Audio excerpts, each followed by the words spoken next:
Hello दोस्तों, मैं आप सभी का दिल्ली आईएएस सीतापुर के ऑनलाइन प्रोग्राम में बहुत बहुत स्वागत करता हूं। क्लास लेने से पहले मैं अपने बारे में बता दूं कि मैं विज्ञान एवं करंट विषय में अध्ययन करता हूं और दिल्ली से संबंध रखता हूं।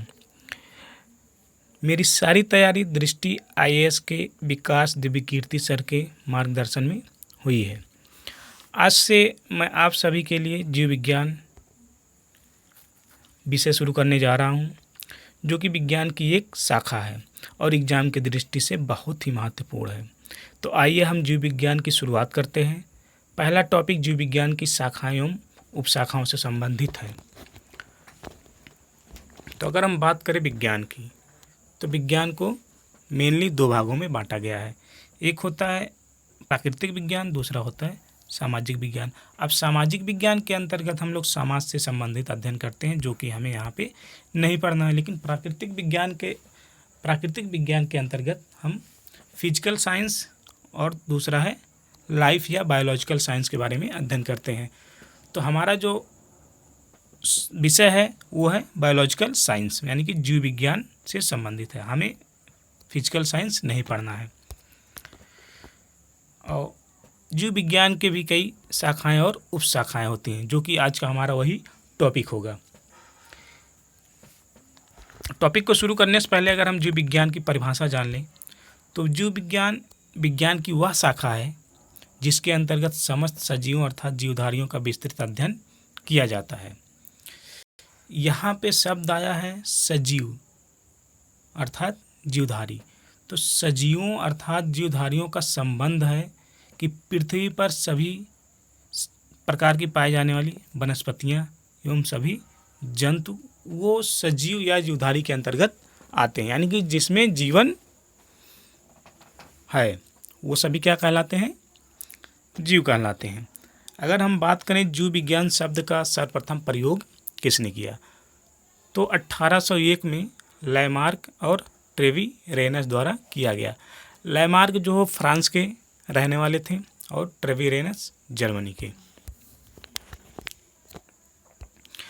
अगर हम बात करें जीव विज्ञान का जनक किसे कहा जाता है, जीव विज्ञान का जनक किसे कहा जाता है, तो वो किसे कहा जाता है? अरस्तु को।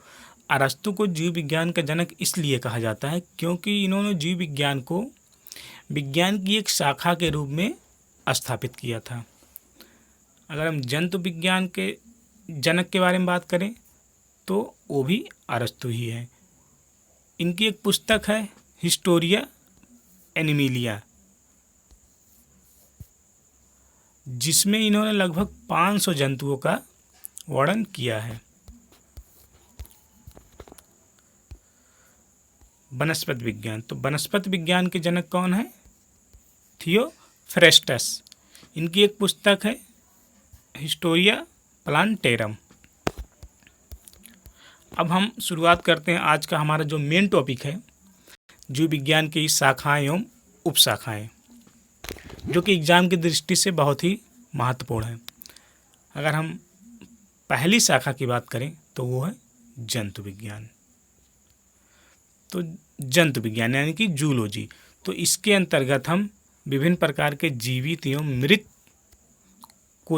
मृत जंतुओं का अध्ययन करते हैं। इस बात का ध्यान रखिएगा, जीवित एवं मृत जंतुओं का अध्ययन किया जाता है। केवल जीवित नहीं, जीवित एवं मृत दोनों का अध्ययन किया जाता है। और दूसरा शाखा है वनस्पति विज्ञान।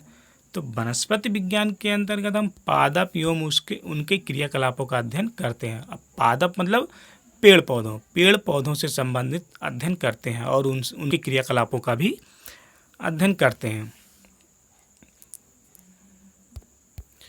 अगली शाखा है पैलियोबायोलॉजी।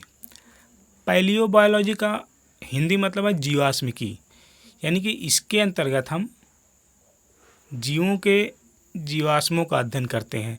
अब जीव शब्द यहाँ पे आया है। जीव शब्द का मतलब होता है कि जंतु एवं पादप दोनों, यानी कि जंतु भी आते हैं और पेड़ पौधे भी आते हैं। इसके अंतर्गत हम दोनों के जीवाश्मों के अध्ययन के बारे में जीवाश्मों के अध्ययन करते हैं। अगर हम बात करें पैलियोबॉटनी, तो पैलियोबॉटनी के अंतर्गत हम पादप जीवाश्मों का अध्ययन करते हैं। केवल और केवल किसका? पादप जीवाश्मों का अध्ययन करते हैं।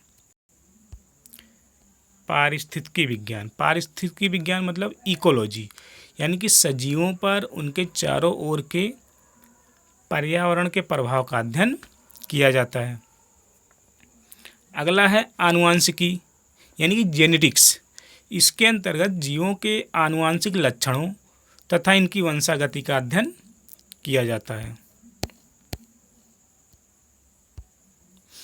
अगला है फिजियोलॉजी। फिजियोलॉजी तो फिजियोलॉजी के अंतर्गत हम शरीर के विभिन्न भागों के कार्य तथा कार्यविधियों का अध्ययन किया जाता है। यानी कि इसके अंतर्गत हम शरीर के जितने भी पार्ट्स हैं अलग अलग उनका अध्ययन करते हैं और उनके कार्यों का अध्ययन करते हैं और उनके कार्य विधियों का भी अध्ययन करते हैं। अगर हम बात करें पैडोलॉजी तो पैडोलॉजी के अंतर्गत हम मृदा से संबंधित अध्ययन करते हैं। यानी कि मिट्टी क्या है, मिट्टी का निर्माण कैसे होता है या मिट्टी कितने प्रकार की होती है, मतलब इन सब चीज़ों का अध्ययन हम किस में करते हैं? पैडोलॉजी के बारे में, पैडोलॉजी के अंतर्गत। अगर हम बात करें जेरोंटोलॉजी तो जेरोंटोलॉजी के अंतर्गत हम मनुष्य में वृद्धावस्था एवं काल प्रभावन के सामाजिक, संज्ञानात्मक, मनोविज्ञान तथा जैविक पहलुओं का अध्ययन किया जाता है। यानी कि वृद्धावस्था से संबंधित अध्ययन किया जाता है। अगर हम बात करें इथोलॉजी तो इथोलॉजी के अंतर्गत हम सभी जंतुओं के व्यवहार का अध्ययन करते हैं, जिसमें मनुष्य भी शामिल है। यानी कि मानव सहित सभी जंतुओं के व्यवहार का अध्ययन करते हैं।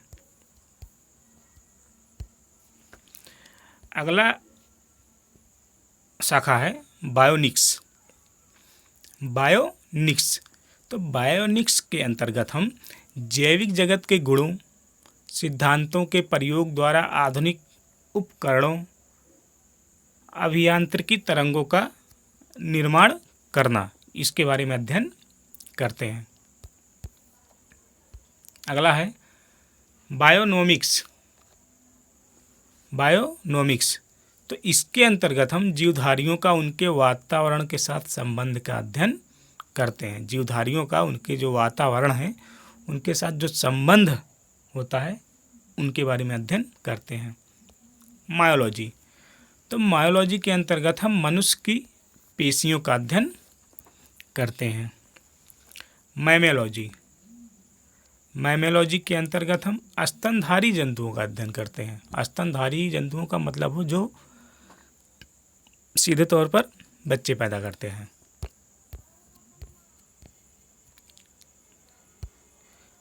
बायोनॉमी तो बायोनॉमी के अंतर्गत हम जीवन के नियमों से संबंधित अध्ययन करते हैं। अगला है बायोमेट्री। बायोमेट्री के अंतर्गत हम जीव विज्ञान का ही अध्ययन करते हैं, लेकिन गणित एवं सांख्यिकी की तकनीकों द्वारा।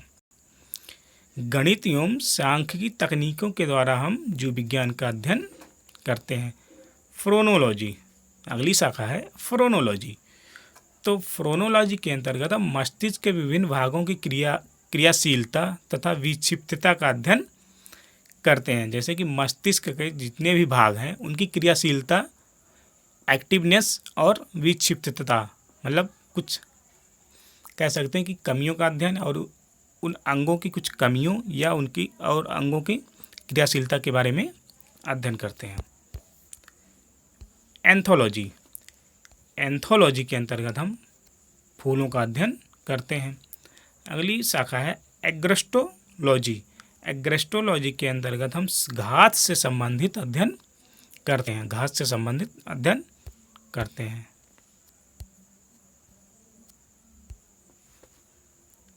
अगली शाखा है पैलिनोलॉजी, जिसके अंतर्गत हम विभिन्न प्रकार के परागकणों का अध्ययन करते हैं। ऑन्कोलॉजी तो ऑन्कोलॉजी के अंतर्गत हम कैंसर व संबंधित ट्यूमर का अध्ययन करते हैं। टेरेटोलॉजी, टेरेटोलॉजी टेराटोलॉजी के अंतर्गत हम शारीरिक विकास में आने वाली असमताओं का अध्ययन करते हैं। असमताओं का अध्ययन करते हैं। अगला है कॉन्ड्रोलॉजी। कॉन्ड्रोलॉजी के अंतर्गत हम उपास्थि से संबंधित अध्ययन करते हैं। तो दोस्तों ये था जीव विज्ञान की शाखाएं एवं उपशाखाओं के बारे में, जो कि हमने 23 पढ़ा। अभी लगभग 23 और हैं जिनको हम अगले वीडियो में लेकर आएंगे। तो दोस्तों अगर वीडियो अच्छा लगे तो लाइक करना, सब्सक्राइब करना और कमेंट करना ना भूलिएगा। आपका उत्साह ही हमारे लिए मेहनत बनेगा। Thank you.